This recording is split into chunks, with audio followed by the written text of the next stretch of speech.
that greatly. Me. You ready? Yep. Me. Yeah, your mic's a little high, you probably move it over.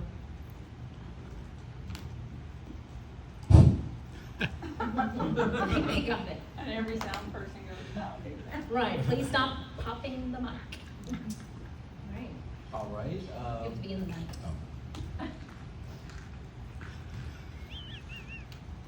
I said the 1980s and how we got here. I was the son that wasn't expected. I am number 4 of the Smalley clan, and during my mom's pregnancy with me, she didn't even realize she was pregnant with me. She went to the doctor.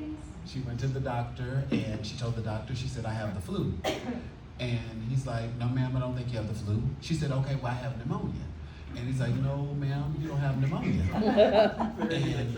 and she said, well, it's a stomach virus. He said, no, ma'am, you swallowed a baby. You're pregnant.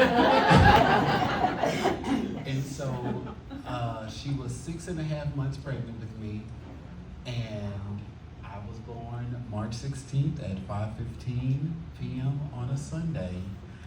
And that Sunday, my grandmother, my step-grandmother, my grandfather had remarried, comes out holding this beautiful baby girl, and she's passing this baby girl around, and they're hugging on the baby and kissing on the baby, and look, she finally had a girl. And then my mom comes, wheeled out the back, her and my dad holding me, and asked my grandmother, whose baby is that? This is Louisiana during the 80s, so you can understand. So she's holding someone else's baby, and my mom was like, nope, this is the boy. We had another boy. So yeah, that was how I got here. And I was named Justin after a kid off of the soap operas. I think God and Light, there was some kid that was named Justin. So my mom was like, I'm naming you Justin, because she loved that name. So, I'm very grateful for that, by the way. yeah. That was it in the beginning. All right, so exactly 2 years and 6 days later, in another small town in Louisiana, was a curly-haired, green-eyed girl born 5th out of 6 children, March 22nd, 1988. So our birthday is only 6 days apart, and it's also during spring break in Texas, so do not look for us. I was actually born on my paternal grandmother's birthday, so she and I shared the same birthday, and her name was Mary Helen, who my eldest sister is named after. But I was born into a far from perfect 2-parent home. My father and mother met when he was 25 and she was 15, and she was already pregnant with my eldest brother when they met, which would kind of continue on in my mother's life for a long time. That was just an area in which she really struggled. I can remember as far back, I guess, as even the very beginning, even before I was here. So shortly after my brother was born, my parents got married, and they continued to grow their family. Like I said, there were 6 of us all together. So from the stories that I've heard from my older siblings, it's something that my parents dabbled in a lot in terms of recreational drug use, and from time to time, it wasn't anything major. Hence how she didn't know she was pregnant with me The for first- 6.5 months. Oh, yeah. Yeah. So that's obviously a common thread for both of us in our families. Although wayward, my father always tried to instill in us that God was the source of our life and our strength, because that's how he was raised. And so he was taught that, and he kind of passed that on to us as best that he could, as best that he knew. And so I think that's probably the first understanding, or the first interaction with faith that I had, was something that he always did try to instill in us. So bring on the Wonder Years. Oh. The Wonder Years, the 1990s. Because I was the baby of 4 boys, and my oldest brother is 15 years older than me. The middle brother after that, he is 9 years older than me, and then the knee baby, my middle brother, he is, I want to say 8 years older than me. So it was a lot of, it was a huge distance between all of us. So I came into the world, it's the 90s, and color TV, is a thing, and MTV is now, a thing, and all of that. So I've always marched to the beat of my own drum, always.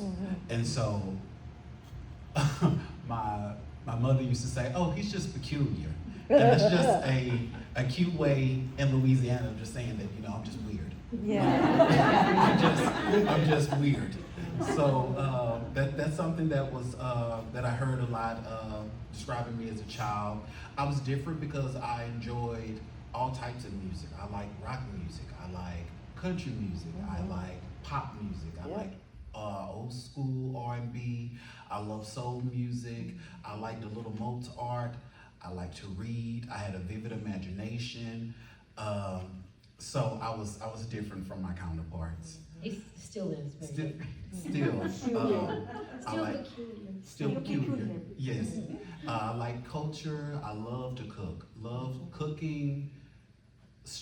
My love of cooking started very early because it was a thing that me and my mom did. So that was our thing. So loved being in the kitchen. So at the age of 5, my dad, he moved away from the family. Him and my mom, they separated for a while, and he moved to Southeast Texas, and he remarried. He had another child, is my sister, and during that time, my mother, she was working 2 jobs. We were living at 1444 Cox Street, and down the street was this church. It was a church, and it was a school, like a private school, and it was a Holy Rosary Catholic school. And we would, live in this neighborhood, and we would see, the roadmaster van, but the nuns going up and down the road. We would go to school in the mornings, and we would see them out there playing, with the kids, or getting the kids to come into the school and all of that. And so us, and I mean by us, like us, the neighborhood kids, we were like, who are these nuns? And why are they dressed like that? And so one day, me being me, because I'm peculiar and I, never met a stranger, I decided to go and knock on the door. And so I knocked on the door, and this short in stature, she was Italian, her name was Sister Maria, and she was like the head nun. She was the abbess. She was the head lady in charge. I mean, she was short, Italian. She didn't take anything. Like she was sharp, and short in stature, but she was pretty fierce. She was my first spiritual influence at 7 years old. She taught me how to pray. What else? She had a rule: if you wanted to stay for dinner, you had to stay for prayer.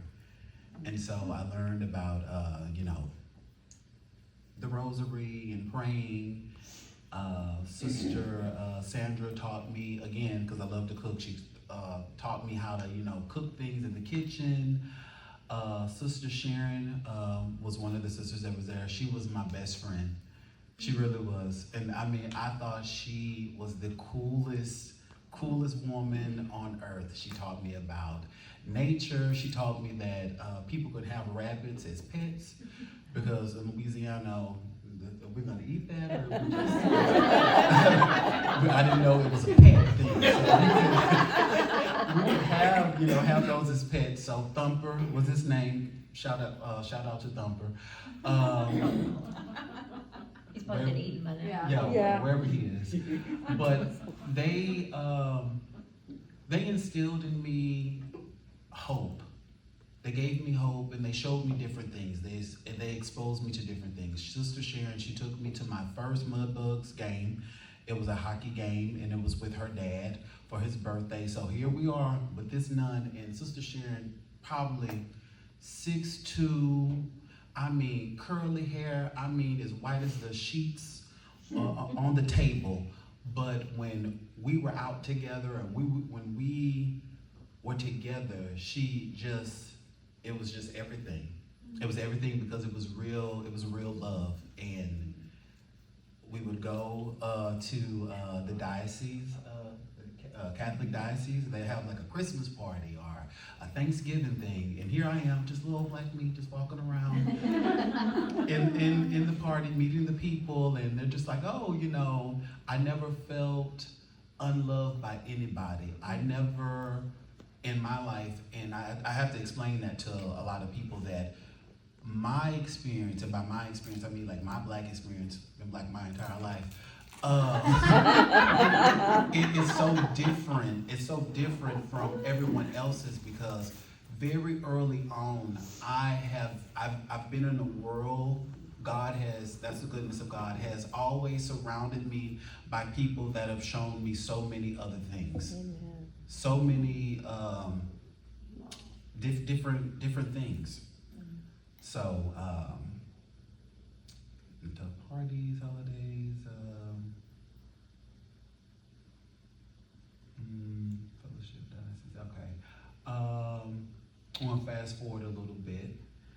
After my time with the nuns, we ended up moving to a different neighborhood. And in this different neighborhood, it was a Saturday morning, and my mom was off.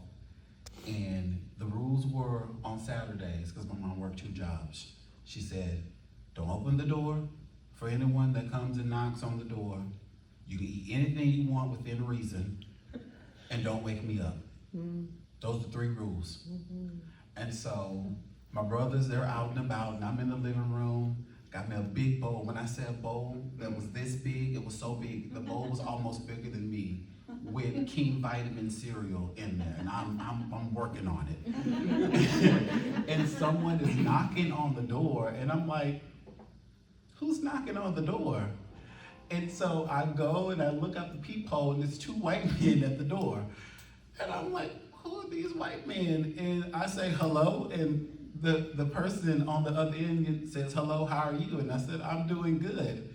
And it's just like, is your parents home? I said, yeah, my mom's home, but I can't wake her up, and I'm not supposed to be talking to you because you're a stranger, I don't know who you are. Mm-hmm. And he said, I would like to take you to church.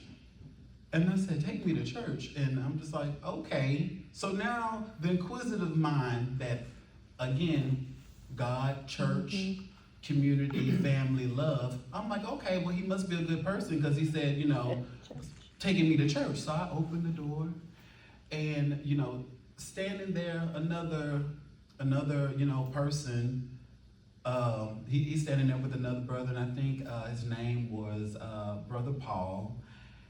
And the other brother, I want to say Bo or something like that, they were there on the porch, and they're, with their slacks on and their button-ups or whatever. And he said, he said, do you know who God is? I said, yes. Do you know that God died for your sins? I said, yes. He said, would you like to go to church? And I said, yes. And then I said, well, wait, I would go ask my mom if I can go first. So close the door, and I go in there and I ask my mom, can I go to church with these 2 strangers that are, coming to take us to church. And so my mom gets up, and she goes outside, and she talks to Brother Paul, and they were from Longview Baptist Church. And they came from Longview, Texas, all the way to Shreveport, Louisiana, and they would go around into the neighborhoods and they would get the children, like pick kids up and see if you wanted to go to church. And it was fellowship, it was a way for them to grow their youth and all of those things, because they had a sister church that was in Shreveport, and they would just, come into the neighborhoods to get the kids or whatever. So my mom's just like, yeah, do you want to go? I said, yeah. She got his name. He gave her his number, the church number. He was just like, ma'am, you can have my driver's license number or whatever. We will bring him back. She said, oh yeah, y'all bring him back. He talked too much. and then he loves to eat, so you'll bring him back. And so I ended up going to Longview Baptist Church. From Shreveport to Longview, that's a nice little ride. It's about probably about an hour and 40 minutes. Yeah. It's a nice little ride. So on the ride, everyone that's there, they're all youth leaders, and they're all in the church. So we're playing church games. We are singing church hymns. They're telling us Bible stories and everything. So we get there to the church, and we go to Sunday school first. Then we have snacks, and then we go to the big church. And so we go into the big church, and worship music starts to play. And I'm probably about 8, maybe 9 at this time. And so I'm hearing people, sing and testify, and I'm enamored by the music. I love worship music, and I truly felt the presence of God. And it introduced me to just another level of God's goodness. Because again, I'm surrounded by people that love God, that are watching over me, that are protecting me, that are providing safety. Because my world with my older brothers, they were, I don't want to say drug dealers, they were the drug dealers at that time. My brothers sold anything that could be sold, and it was a lifestyle that introduced me to a lot of things very, very young that I shouldn't have been introduced to. I grew up quickly. My brother has multiple children with multiple women that were in and out of my house. Not while my mother was there, because she didn't play that. Our house was raided by the SWAT team and the narcotics team. I was a child. I had an AR pointed in my face. It was a lot.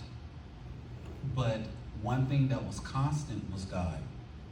One thing that was protecting me and nurturing me and sheltering me and showing me another way was God. Always. So by that time, after we ended up getting our house raided and ended up on an episode of Cops, Shreveport Edition, my mother ended up losing her housing because of my brothers and their actions. So we ended up moving to another home. And so my mother called my father and said, well, hey, I think that it might be good for Justin to come and stay with you for a while. And now at this time, my dad went back to court with my mom because I had to do the split. They did split custody. So I had to be with my mom 6 months and then be with my dad 6 months.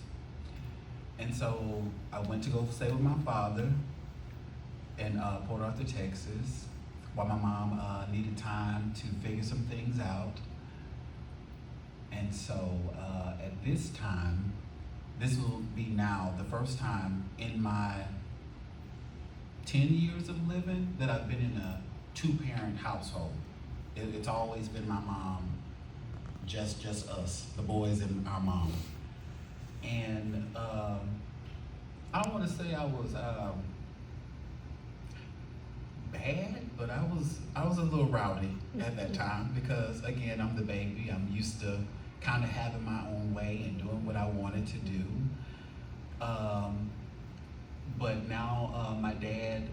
saw, because of how my other brothers, had chose to go through life, that he wanted to provide a little structure, a better upbringing for me. So again, my father, he had got married and had another child. So now my role had changed again. So I went from baby to now I'm the big brother. And so I have a sister, and I've always wanted a sister. So her and I immediately bonded. My sister still, to this day, bless you, is my best friend. Hmm? Yes, still is. I love her to death. And we are our own little unit because we grew up together, and that time, our time together made us very, very close. My dad, he wasn't a church-going person. I mean, he knew who God was, but he wasn't, what did he say? I want to make sure I get his saying right. God knows who I am, God knows where I live, and I know who he is. So that means, God is present, but I don't have to go sit in the church to know who God is. So my stepmother would bring my sister and I to church, and we would go to church on Sunday. Showed up, we looked right, we were dressed right, it was right. We were on church on Sunday. Now, when we got in the car, it was another story, but we went to church. Let's see.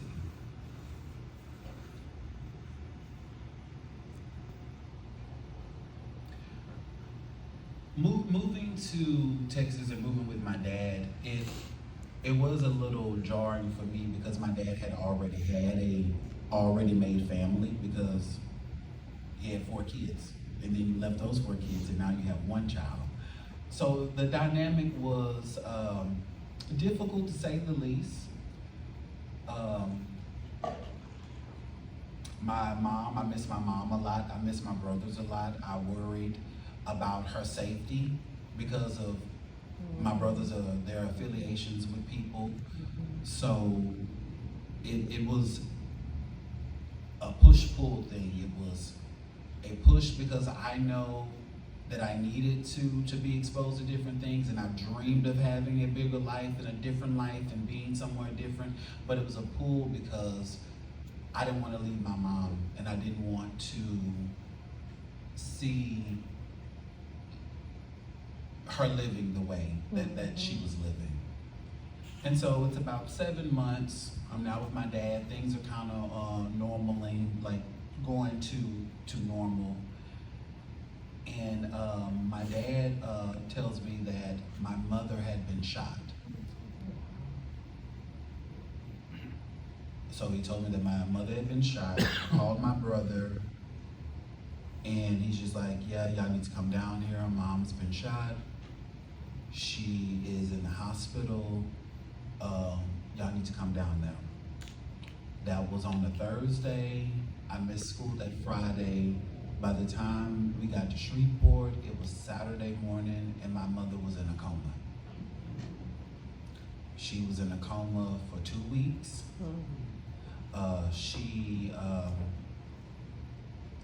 The reason why she was shot is because my cousin was in an alley playing dice with another guy, and the guy wanted to rob my cousin and kill him. And my mother overheard him saying that he was going to rob him and kill him. And so she immediately took off to go down there to, tell him, you're done, come on, let's go. And by the time she got down there, the guy shot my cousin, and then she was there and she tried to knock the gun out of his hand, and he shot her as well. So it was a drug deal that went bad. My mother had bullet fragments that was in her leg that got infected, poisoned her blood, turned it septic, which that's why she was in a coma for 2 weeks, and to save her life, she lost her leg. And so I'm living in Texas. The house got raided. I had to leave. My mother got shot. Then she got shot. She lost her leg. That's like losing a piece of your independence. Her whole life changed in that moment. And I'm still trying to understand all of this while being, you know, the baby and being a child. So. So during the same time, I am, like I said earlier, the fifth out of 6 children. I am the youngest daughter, so I am a bit-ish of a princess. But the majority of my memories as a child are all revolved around the church. Even though my parents would go in and out of church, which is very typical of addict behavior. I'm extremely in the church, I'm extremely not in the church.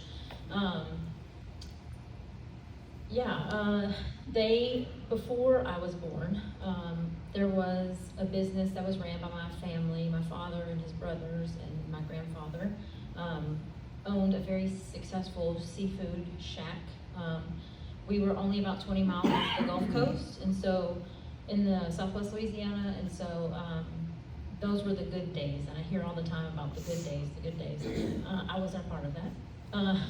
By the time that I came along, my grandfather was deceased, and then, you know, when the patriarch of the family goes, a lot of times when you have all boys, somebody's gonna fight it out, and it's not gonna work, and it didn't work out. So the glory days are over at this point, and all that kind of remained of the business were like the coolers and the vaults that had been dug into the ground, and like cement conveyor belt slopes, and there's just oyster shells like in my grandmother's. So my grandmother's house was here, and the next door is where they had the business, and there were just oyster shells like by the thousands, like on the ground where they had filled in the parking lot. And so we would go outside and we would like throw oyster shells at each other and, you know, run up the ramps and ride our bikes down. But that's all that was left. Those little pieces is what they tell the stories of. And so after that, for whatever unknown reason, I guess the loss of that business was very difficult for my father. And so he didn't really get another job, and he didn't really get into work, and so we ended up, the earliest housing that I can remember is we lived in the projects because we were poor. And so I can remember, even to this day, like living there and then going back as an adult, like just remember being in the neighborhood and hanging out on the streets. And I grew up there. It was quite literally what they would call the north side of the tracks. I know sometimes people say that, but it literally was the north side of the tracks. They still use that quote famously today in the city. Living on the north side of the tracks, and they still use that to describe the area. But if you fast forward 24 years, I was walking in Walmart one day in my hometown, and there was a lady worked in, and she's like putting shoes up, and she says, do you remember this old face? Do you remember who I am? I had no clue who she was. Not at all. And I'm like, no.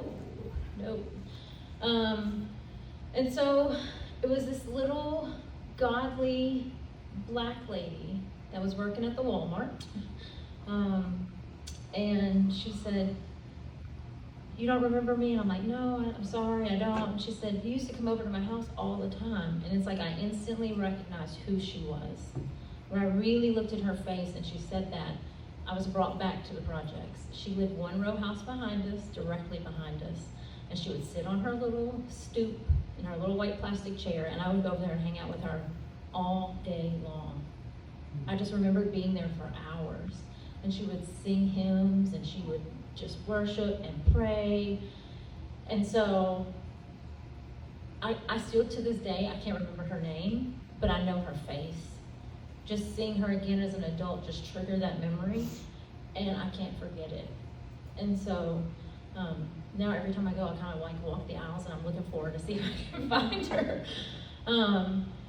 But she was the face of the goodness of God to me in that moment. It reminded me that not everything was as terrible as I thought it was. God was always there leading and guiding and protecting me along the way. So like I said, when things were great in my family growing up, and then when they weren't, they were terrible.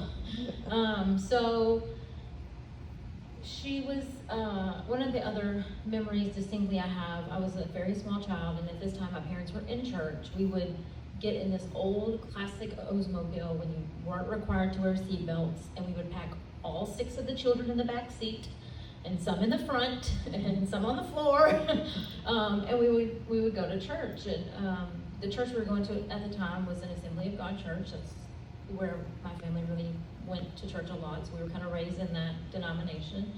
And my friend and I were at the altar praying, and I was praying for us to get a house. I wanted to live in a house. I was tired of living in the projects, evidently.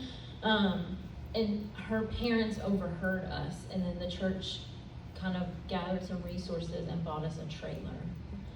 And it was the first house I ever remember living in.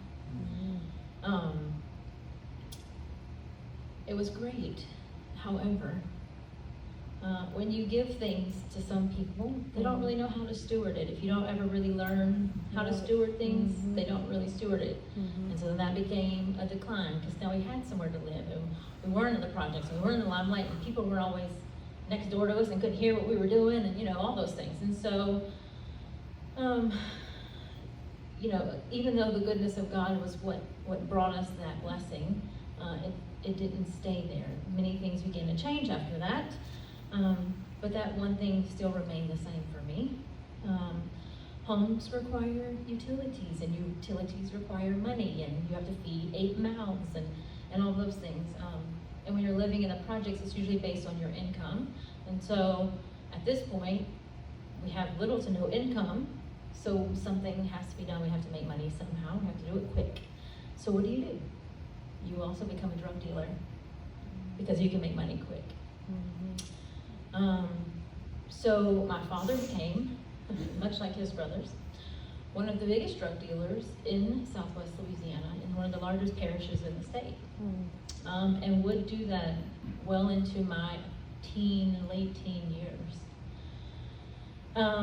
So what started out really small would go on to grow, and without ever really knowing the root reason why it was going on or how it all worked out, the less I knew, the better off I was. That's what I was told. And I can understand that now as an adult, but as a child, that's really different. People always coming in and coming out, all hours of the day, and never always the same people, and it's just... Always looking over your shoulder, always wondering who's gonna get you. Random people coming up to you saying... At the grocery store, oh, if you're so-and-so's daughter, and I'm like, exactly. I don't know you. Right. Don't talk to me, you're a stranger. It's very much that way. So, even in all of that, my dad never quelched my desire to want to go to church. When they weren't in church, I wanted to be in church. Like, that was my safe place. That's where I wanted to be. And so he always supported me in wanting to be part of the church. And I think deep down it's because he knew that he was the one that started that. He knew the truth. And he didn't want to hinder me in any way. And so my fondest memories, really, like I said, have always been revolving around the church. My grandmother was Pentecostal at this point. Originally grew up Catholic, and then once my grandfather had passed, she started going to the Pentecostal church, and kind of changing her life, and she became the old praying grandma. She would always answer her phone with "Praise the Lord," because if you weren't talking about Jesus, she didn't want to talk to you. She said that would stop the bill collectors from calling, and anybody else who wanted to sell anything, they would just hang up. And so I said, well, I mean, if it works, it works. So we would spend mornings watching The Price is Right, and then immediately after that, she didn't want to hear the news, she didn't want to watch the soap operas because that was not appropriate. So we would listen to Gaither gospel VHS tapes over and over and over again. Jake Hess and Phil and Gloria, they were my people. At least I pretended like I knew them. And then my parents would come pick me up, and then, I guess I was at home. I don't know. It wasn't as fun.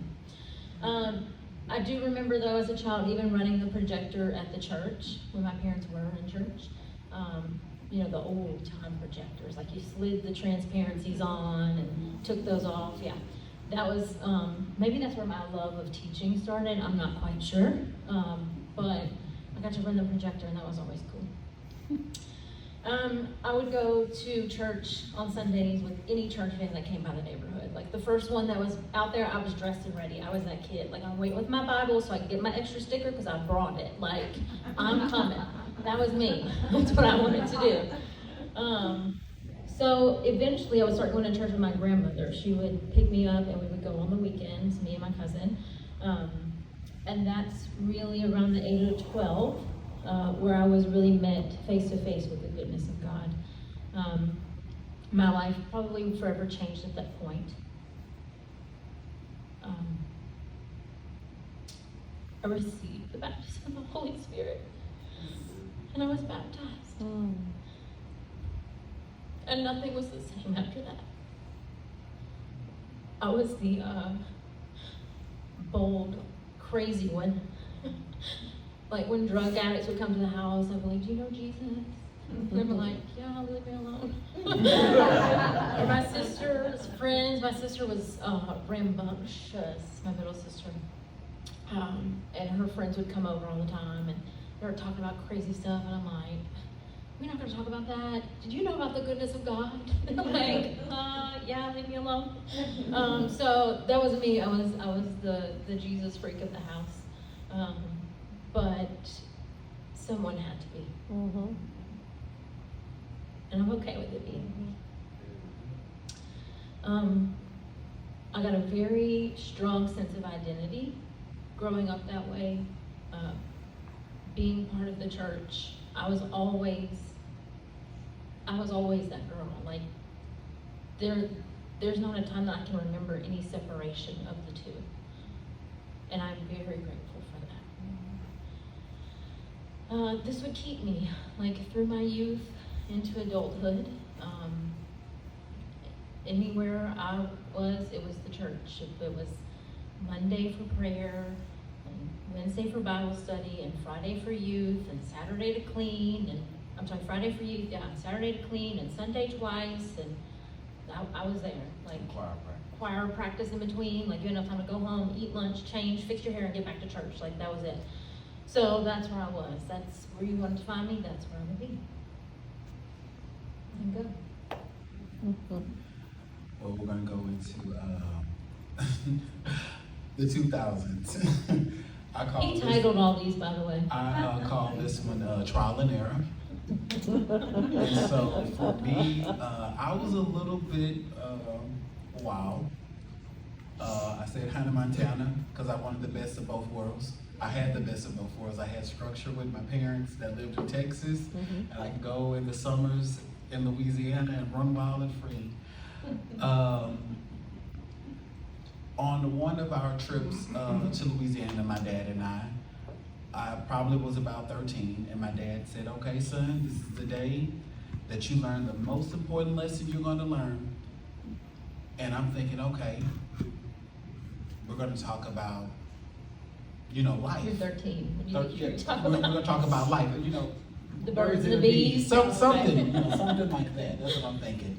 No, my dad, he gets, he pulls, we're driving in a car, he pulls over on the shoulder. We're on Highway 171, just outside of, what is that? Keysville, Louisiana. And he said, this is, I'm going to give you an important lesson. The lesson is, I'm going to get in the passenger seat and you're going to drive.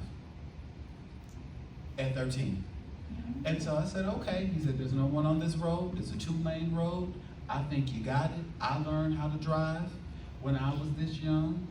And so I slide myself over because we're in the Oldsmobile. Delta 88, so I put the armrest up and I slide myself over and I pull my seat all the way up so I can see. My dad gets in the passenger seat, leans his seat back, grabs his fifth out of the back, makes him a drink, and he said, "Son, I think you got it."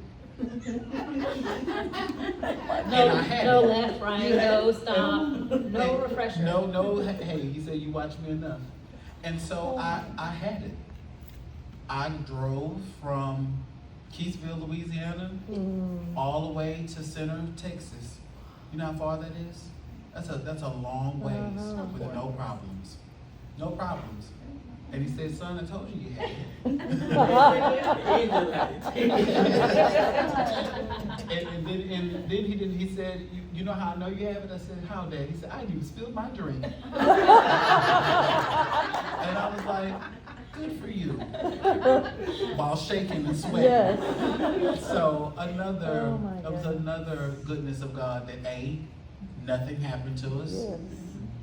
My father, who was inebriated while driving, and now on the passenger side, providing inebriated commentary. There was no other drunk driver on the road. There were no police. There's no wildlife that ran out in the road. Any of that. So again, God was protecting Angels. us. He Was had his protecting angels, us. yes. The whole time. So we 13, going to school. There was a kid that was in my class. He was in my social studies class, and I was like, "Oh, I think he lives down the road from me." And he's like, "Yeah, we live down the street from each other." And so I was introduced to Tyler, and he introduced me to his parents, Gary and Ellen. And Gary and Ellen are two of the most godly people I've ever met. See the thing, the recurring thing that God is, He's always stepped in for me. He's always shown up for me. Despite all the circumstances, He's been there. And He's always placed someone in my life to guide me and to be there for me. And this was a godly two-parent household. They had one daughter and 3 boys. I would often go over their house to play. They would take me to church with them. Went to vacations with them. My first time to go to Garner State Park. My first time camping. My first time working on anything was with Miss Ellen, Mom. Her dad, Papa, taught me how to build a shelf. So I always went over there and I had life lessons and love and support over there. Gary was the first man in my life that taught me how to be a godly man. I learned how to be a godly man from another man that wasn't my father.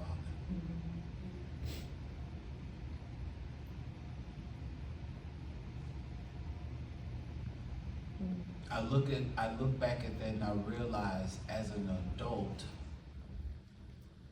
how big of a blessing that was. Just another way that God has provided and protected me in my life. Little fast forwarding, I used to go to youth nights at Triumph Church with Pastor Jessica and Pastor Donnie. So things were good. Things were going good. You know, I was kind of finding my footing. With my dad, church. I had friends. I had family, another family, a godly family, and all of that came to a halt when my mother was diagnosed with cancer.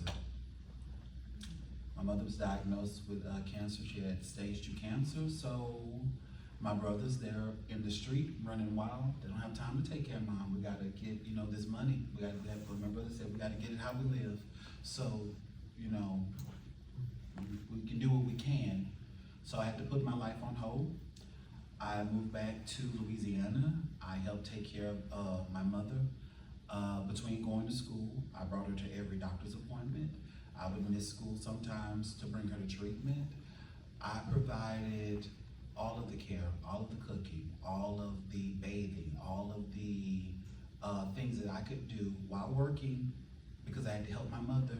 I had to help her, pay bills and stuff like that. Now again, I'm the baby of four, but I'm the grown up at this point.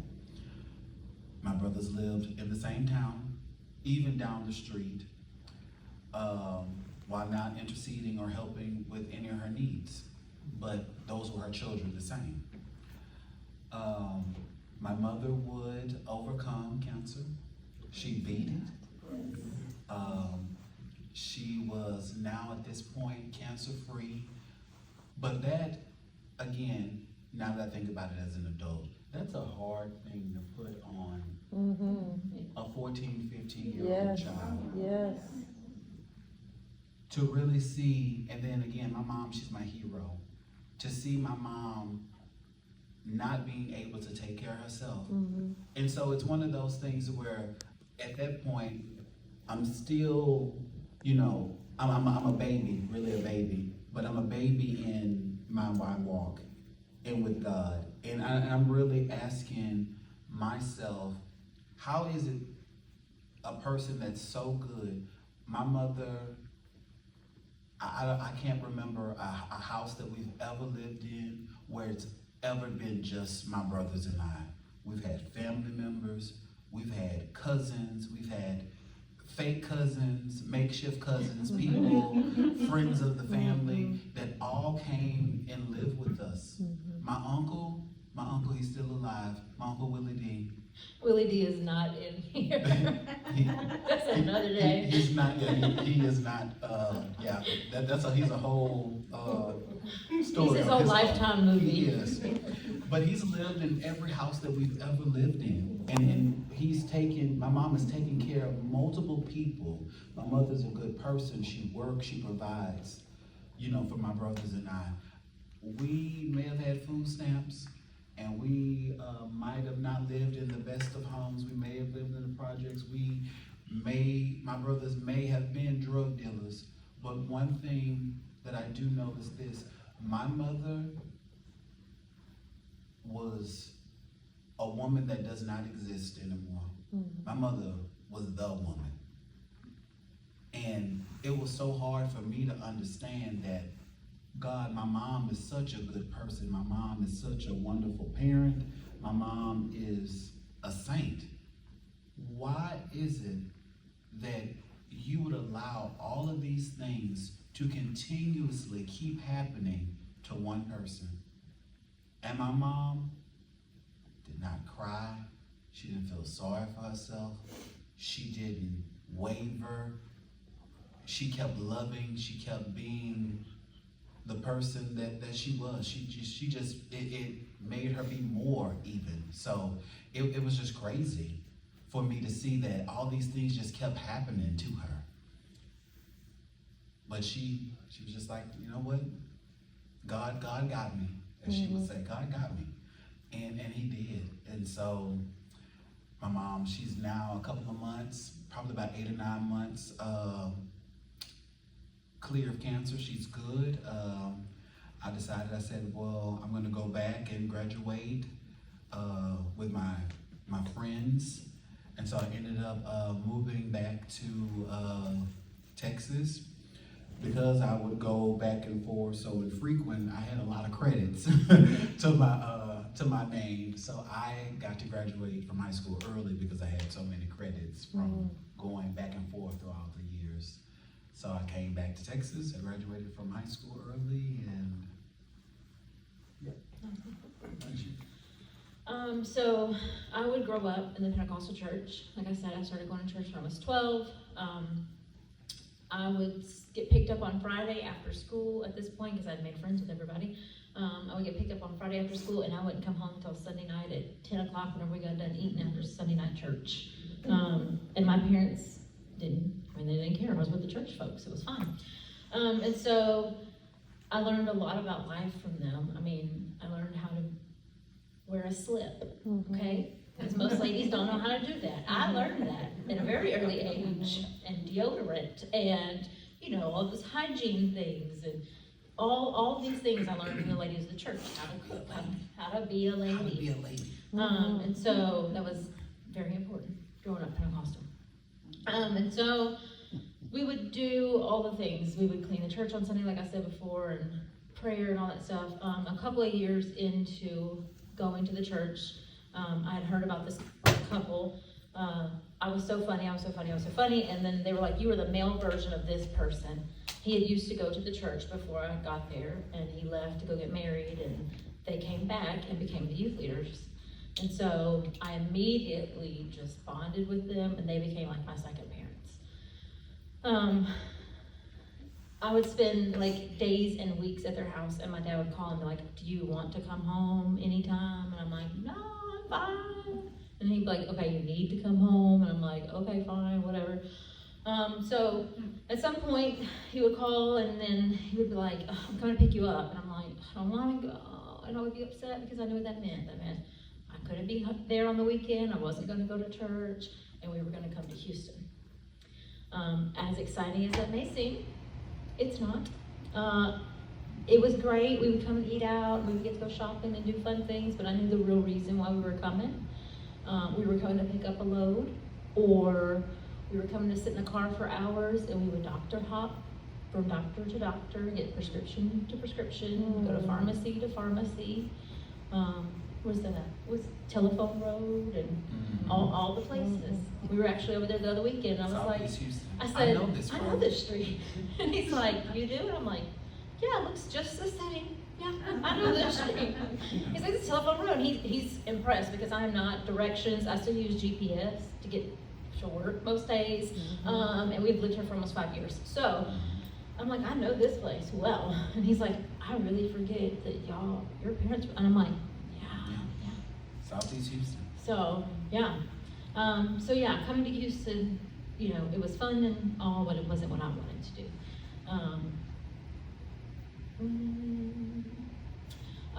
At home is where I learned a lot about addicts and addict behavior.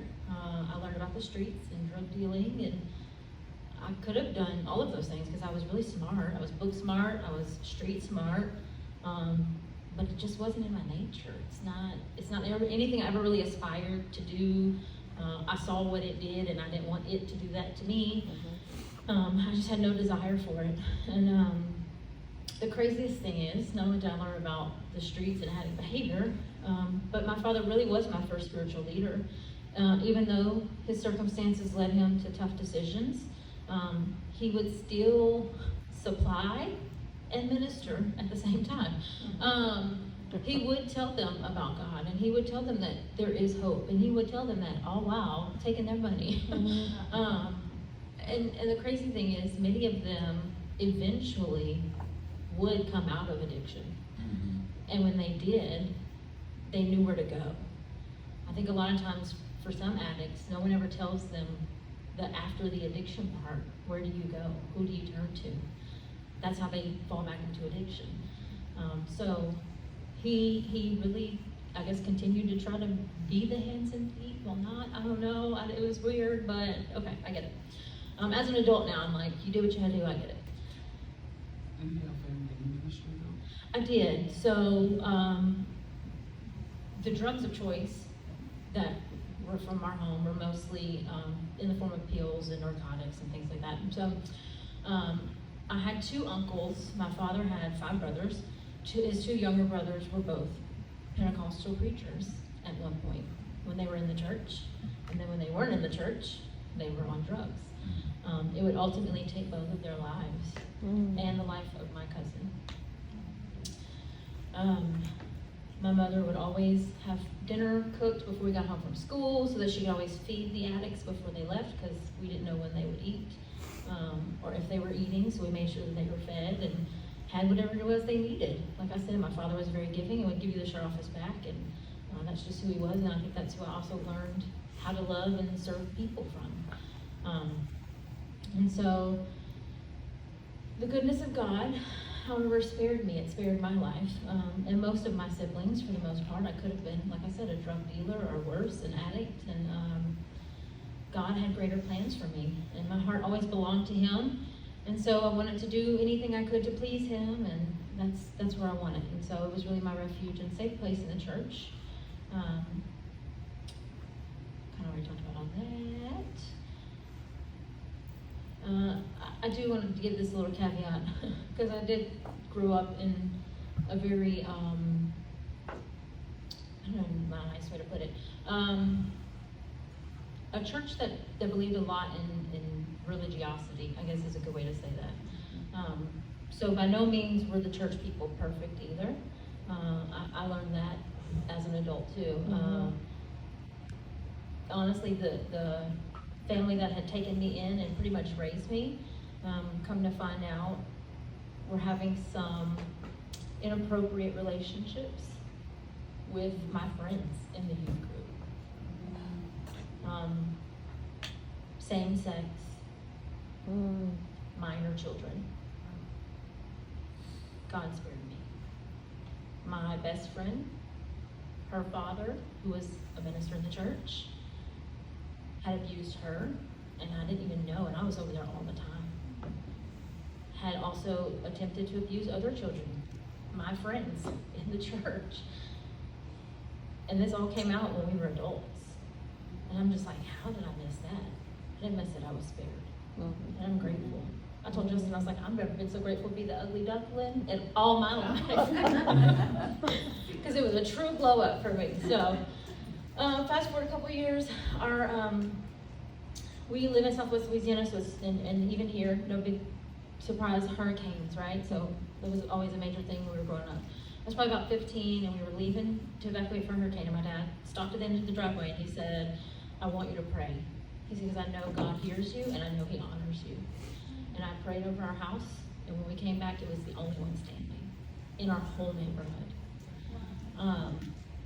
4 years later, Hurricane Rita comes and devastates us. Our house is destroyed, and we ended up living in Houston for probably about 8 months. That was my senior year in high school, so I had to drop out of high school. I like to tell people all the time that I'm a high school dropout, and they're like, no, and I'm like, yeah, I am. It was only like 8 months, but it was fine.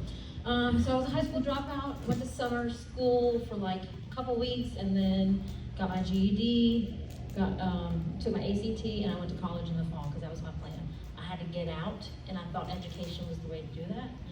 And so I became a teacher. That's what I always wanted to be.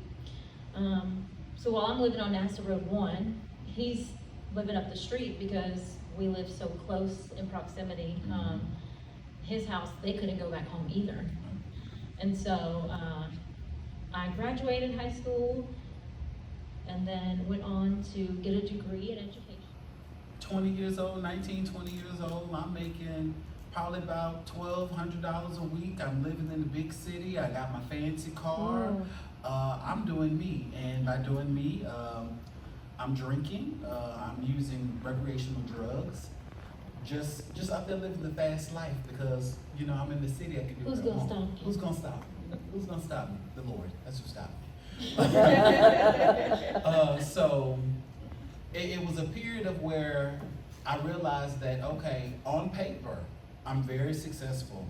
I'm young, I'm black, I have no children. You're handsome. I'm handsome, hello. I have my own place, I'm doing all of the things, but still on the inside, I'm still just as empty and hollow. I'm just like, again, I'm dressed up, to go to church on Sunday, sharp as a tack, but still just empty and, on the inside. So I felt like something needed to change, and so something did change.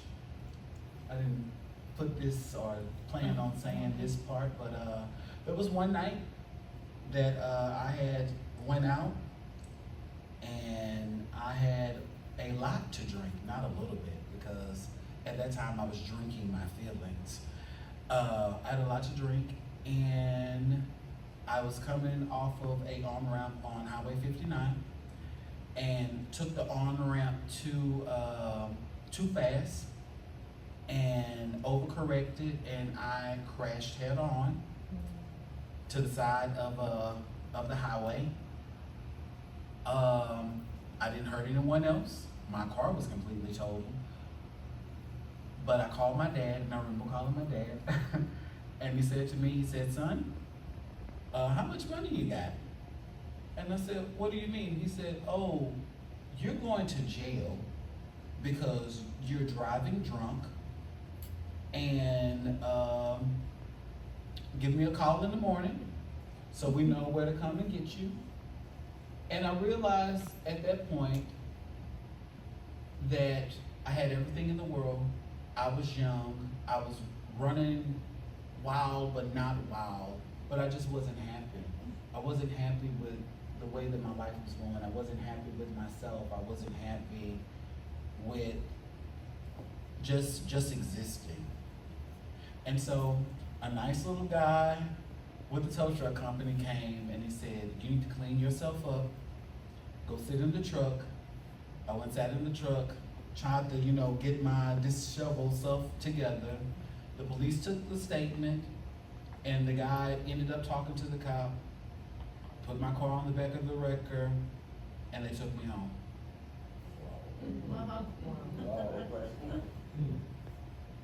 What a blessing. Yeah. Another time where God showed up, stood up, protected me, stood by me, all of these things. And so after my car trip, I was talking to my stepmom because she worked at the prison for a while, and she said, well, maybe you need something different. You need a new career. You need to try something different. And I ended up going to work for the Texas Department of Criminal Justice. I was there for 8 years. 8 years. I went in as a CO.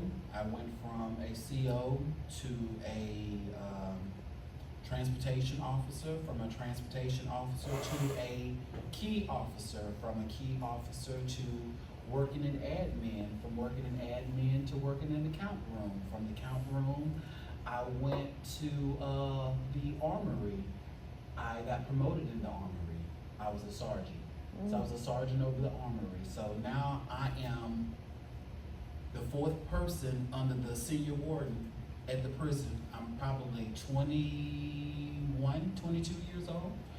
From there, I went to Huntsville. I was in the BETO program, so I got promoted again. I was the unit mentor. I went from the unit mentor to being now a sergeant over food service. And I fell into food service again by mistake. Did not want to be in food service, but I was in food service. I spent most of my career in food service. That's where I learned really everything that I needed to know about the kitchen and about serving and about cooking large portions. And from there, I went from being a sergeant, from a sergeant to being a food service manager, from a food service manager to now I'm a lieutenant. And then from a lieutenant, I'm an acting major over a unit. I'm over a unit and I'm responsible for 500 offenders, feeding them 3 times a day, breakfast, lunch, and dinner. If anything goes wrong, it's on me. The budget, it's on me. I had a $3 million budget. I'm 24 years old, running a prison. Wow. It's crazy. Whole life just turned around. And so I did that for 8 years. And the love of that just kind of died down. I think I had been what they call in the business, I had been incarcerated for too long. I was locked up for too long. So I ended up retiring. I got all the way up to lieutenant and I ended up retiring out. And Hurricane Harvey happened. And so I went home to check on my parents. They had damages, and then Port Arthur had a lot of damages, and Houston was devastated. And so I didn't have a job at the time, so I applied for a job in FEMA. And we're hiring right here in Houston. So I applied right here in Houston. Where did I end up? Back in Beaumont. Back in Beaumont. So I ended up working for FEMA for 2 years, and just seeing people that lost everything. they lost their home, lost their cars, lost all of their possessions, and it was crazy just to see that. But even in that, they still were blessed. They still was holding on to God's unchanging hand. They still said, at least we have God and we have each other and we have our families. So then after that, I ended up taking a job working for W.T. Byler in Houston, and I ended up back in Beaumont. I ended up working there. A friend of mine, her cousin, was renting out a house in Port Neches, and I was on the blade project there, working back in the refinery, and he ended up selling his house, and I moved to Bridge City, That's right. and that's where you come in. I'm gonna be quick. So when I graduated college, I ended up moving. So I graduated in May of 2010, and my father fell sick. I left to go to my sister's in Ruston. My oldest sister lived in Ruston. We never really had a relationship because she was much older than me, 11 years. So by the time I was growing up, she was 17, she was out the house. Evidently, she's the one who raised me, that's what she says. And so all the things that I like obviously were influenced by her. And so I just graduated college and I was gonna go take myself to my sister's. It's like 4 hours away, driving, go. Our dad gets sick and we have to come home. And he ends up going to the ICU for 3 weeks. He had kidney failure. And then there was a mass over he had only had one operating kidney because he was in a really bad accident when he was in high school. And they don't know if it's from the accident or from birth. And so he only had one kidney and there was a mass growing on it.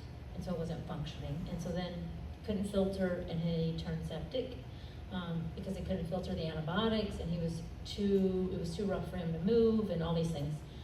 So my oldest sister and I slept on an air mattress in the ICU for 3 weeks. Didn't want to leave, couldn't leave. And he ended up passing. So I wanted to be anywhere but home because like, that was my dad and I'm the youngest girl and like, I don't want to be there.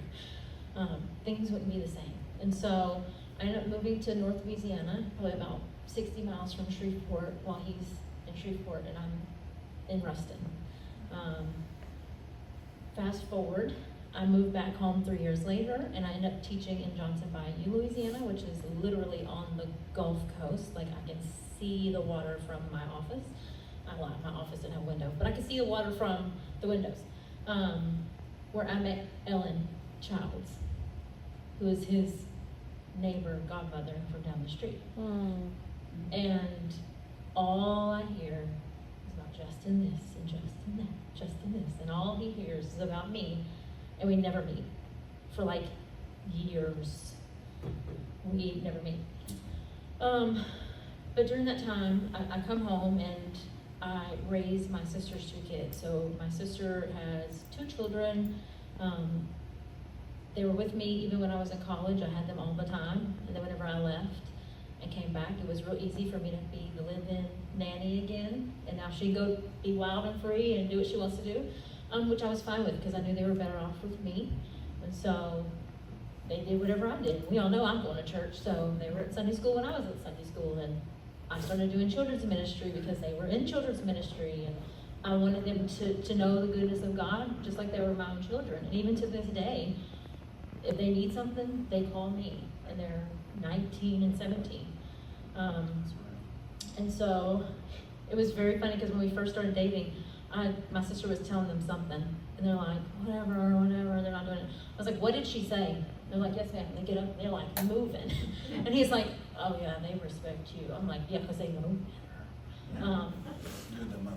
Yeah, so I raised them. I wanted them to know the goodness of God, just like they were my own. And so when I met Ellen, she became like my second mom. Like I had to put a stop to that real quick, and I was like, girl, you're my friend, because I'm grown. But she was still my mama. And so the boys are now youth age. So what do? I started doing youth ministry, and we're doing lock-ins and Friday night youth service, and we go from having 4 kids to having 40 kids. And all of their friends, and it's just constantly all the time. I'm bringing kids, picking kids, packing kids, you name it. I decided to go back to school full-time, so I'm full-time single mom in it. I'm full-time working, full-time graduate school. Ended up getting my master's in educational leadership and technology. I keep going and get my education specialist degree in leadership and technology. And then about the age of 28, I decide that my sister is now stable enough to take care of her own children, and I'm gonna go live my life. And I moved to Bridge City, Texas, up the street from him.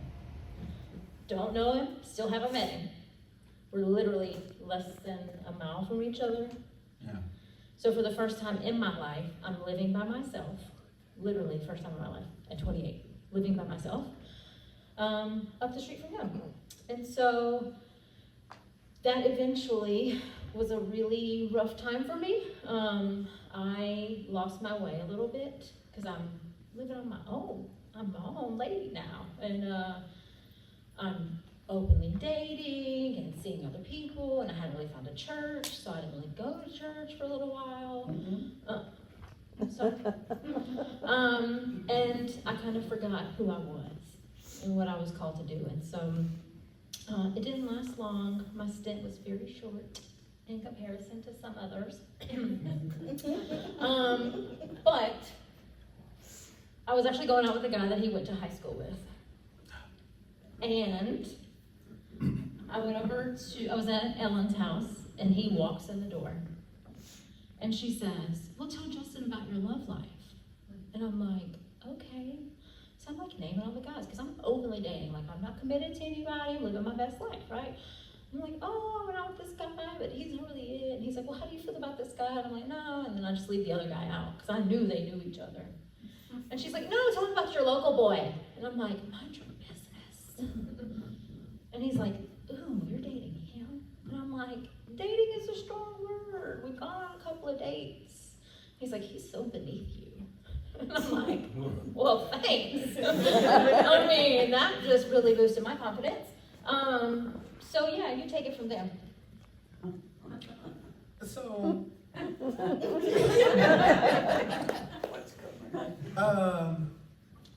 that's right. We had, heard about each other for a long time. Andrea is this, Andrea is that. You're like, Andrea, she's perfect, she's funny, she's so funny, and she's this, and all of the things, like, you're gonna, like her. And so I'm just like, oh, okay, cool. 5 years fly by, never meet, He's never like, see each other. she's probably some nut. Don't Yeah, talk to her. yeah, because this is mom's, friend. I'm like, Mom nah. is super spiritual. Yeah, I'm like, nah, I'm gonna go ahead and dodge the bullet on that one. So, I walk into my godmother's house, and I finally saw her, and she saw me. Oh, wait a minute. 1 second. I know we were going over, but 1 second. Before this happens, I'm at work, and she and I are working together. Oh, we worked yeah, for she 6 gave me your years. number. Okay. She gave him my phone Yeah. number. And I go in her room, and I'm like, Justin called me. Mhm. I missed the call. And she's Yeah. like, well, what do you want? I'm like, I don't know. She's like, go call him. Hurry up. I'll watch your class. I'm like, okay. So I go in the stairwell, and I call him Hello. from the other side. And he says, there's this girl that I'm dating. Yeah. And I'm like, okay. And she this, and she that, and I go back in the room, and she's like, well, what did he want? And I was like, he told me about some girl. And she goes, idiot. She was like, I thought he was calling to ask you out. And I'm like, no, that's not what he did. We talked about this girl he's dating. Planting the seed. Okay, so we still haven't met at this point. Now we meet. Go ahead. And so we finally met, and she was telling me about this guy that she dated that I graduated from high school with. And I'm giving her basically the same face, like, no, he's a good guy, he's smart, but he's not He's your smart. guy. He's Yeah, smart, though. Yeah, he's I smart. like smart guy. Go ahead. So, not too much. So, their relationship, they just weren't equally yoked. And so I said, you know what, here's, we should go out and hang out, or, go to dinner or something like that. And so she's just like, yeah, just give me a call. And I ended up calling her. 3 years later. 2 years later. 2 years later, I called her. And we stayed on the phone for 8 hours. 8 hours. That's a long time. Yeah. And I don't even, I remember everything that we talked about. We talked about our lives, we talked about where we lived, and it was so crazy to see the intricate, and I keep doing my hands like that because it was very intricate how we had been in the same places at the same time, the same state. She's 60 miles away. I'm on Nassau Road 1, she's on Nassau Road 1. We were just Close, but never quite there. but we just always missed it. And so I was just like, okay, so is this like a theme for us? That, you know, that we're gonna be, you know, in each other's lives and You're stuck now. yeah, well, yeah, it's permanent now. And so we ended up going on our first date. We went to a baseball game. That wasn't our first date. Well, in my eyes, that's the date that I knew I wanted to be your man. So I had actually invited the other guy that he went to high school with, yeah, she took me on. and he canceled on me, Yeah, so I took him. but the best man won. So it, Yeah. yeah. So we ended up going to the baseball game, and at this baseball game, we talked and we shared dinner, and we were on the ride home, and of course I fell asleep. And the fact that I fell asleep in the car with her spoke to, like, I don't sleep anywhere. Even when my parents drive, I never fall asleep in the car. But I fell asleep in the car, and she has the ugliest picture of me asleep, by the way, that she still has, in the car. And after that, the rest is history. We started dating. The pandemic happens. Mhm. We end up moving in together. We were shacking, We were shacking. but not for long. Not for long. The job that I have now, they offered me an opportunity to come and work at the Houston office, and they wanted me to do that. And I said, okay, well, I'm gonna go. I'm gonna get this money. I'm gonna come home, and I asked you to marry me before I left, like before. That Christmas in December before you moved in, Yes. you were like, "You're gonna marry me," and I'm like, "Sure." That was it. I mean, sure. And then they offered him a job, and Right. he's like, "So you're gonna come?" And I'm like, "Nah, not as your girlfriend. I'm not." Because I'd have my own house, my own car. I was living my best life at that point. And I said, "I'm not coming as your girlfriend. I'm not leaving behind. Like, my family's 20 minutes from here. Like, it's not happening." And so we had already talked about getting married in August. And then we were like, "No, it's too soon. It's too soon." And then they offer him the job, and he's like, "I'm moving." And I'm like, "Well, I'm not going as your girlfriend." And he's like, "Well, I guess we're still getting married in August." So in 3 weeks, my sister and I planned our wedding, and it was during COVID, so we could only have 50 people, which was fabulous because he didn't want a wedding. Did not. At the time, we could have just drove through the Justice of the Peace and got a certificate and been married, but Right. I wasn't doing that either because I No. needed pictures. And so we got married, We did. and it was great. And people think we spent thousands of dollars on our wedding, and Did we not. did not. And it was beautiful. We had chickens from Sam's. It was amazing. Yeah, that's it. And that's that. And here we are today, Yeah, we now are. surfing together, and he does his thing, and I do some of my own things, and then we do things together, and that's where we're at. And that is the goodness of God. 2020. We got married in 2020. We've been together all together 5 years, married for 4. It's been a great ride. It has been a good ride. We still have some things to overcome, and we are not perfect by any means. No. And even though we look fabulous, You do. It's every day. It's. I think it's because when you're young and as dysfunctional as my life, our lives. yes, both our lives has been. We really truly try to make sure that we learn from past mistakes and learn from our upbringing and not allow those things to to be learning lessons for us. And we try to, we used to, that's what our parents did. We just go the other way. We go the other way and try to make sure that we communicate with each other and put our relationship first and put God in the center. And that's what's kept us. So, today, while I was trying to think about things and kind of get prepared, I came across this scripture, which is what I was going to end with anyway, so it's a good caveat. And it's where Moses is about to go up to Mount Sinai, and the Lord is going to give him the Ten Commandments. And he says, and I'll just read a couple scriptures, so bear with me. The Lord says to Moses, cut 2 tablets of stone like the first, and I will write on these tablets the words that were on the first tablets which you smashed when you learned of Israel's idolatry. So be ready by morning and come up in the morning to Mount Sinai and present yourself there to me on the top of the mountain.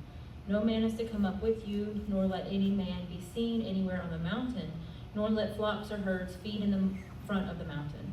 So Moses cut 2 tablets of stone like the first ones, and he got up early in the morning and went up to Mount Sinai as the Lord had commanded him, and took the 2 tablets of stone in his hands. Then the Lord descended in a cloud and stood there with Moses as he proclaimed the name of the Lord. Then the Lord passed by in front of him and proclaimed, the Lord God, compassionate and gracious, slow to anger, and abounding in loving kindness and truth, faithfulness, keeping mercy and loving kindness, for thousands, forgiving iniquity and transgression and sin. But he will by no means leave the guilty unpunished, visiting, avenging the iniquity, sin, and guilt of the fathers upon the children and the grandchildren to the 3rd and 4th generations, that is calling the children to account for the sins of their fathers. Moses bowed to the earth immediately and worshipped the Lord, and he said, if now I have found favor and loving kindness in your sight, O Lord, let the Lord please go in our midst. Though it is stiff-necked, stubborn, rebellious people, and pardon our iniquity and our sin, and take us as your possession. And so Moses is admonishing, and he's talking about the goodness of God, the faithfulness, the keeping them even after their idolatry and their rebellion, and praying for the children and the generations and the 3rd and 4th generation. And so on the hard days, I often have to remind myself that what we're doing is much greater than just me and him. Mm-hmm. It's for the 3rd and 4th generation, so they don't have to deal with what we had to deal with. Mm-hmm. So they don't have to go through what we had to go through. And sometimes even that is hard to understand when you battle some of the things that we currently battle. Will there ever be a 3rd and 4th generation?